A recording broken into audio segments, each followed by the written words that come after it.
Dominique Bussereau, bonjour.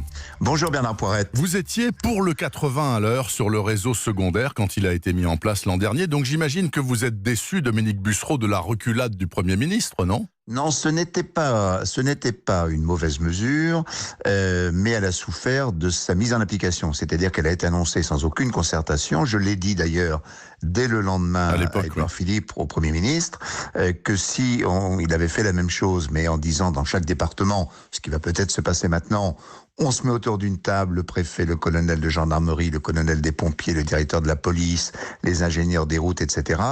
On eût fait la même chose sans que ce soit une des causes parmi d'autres du phénomène des Gilets jaunes. Et donc, du coup, c'est ça que vous voulez mettre en place. D'ailleurs, vous l'avez écrit au Premier ministre hier.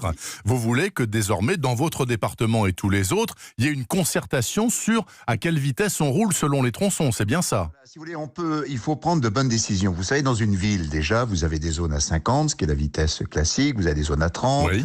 Vous avez des zones à 20, à proximité des écoles, quand la voirie rétrécit. Donc, on sait très bien faire à l'intérieur d'une agglomération des vitesses différenciées par rapport à la situation du réseau et à la fréquentation du réseau.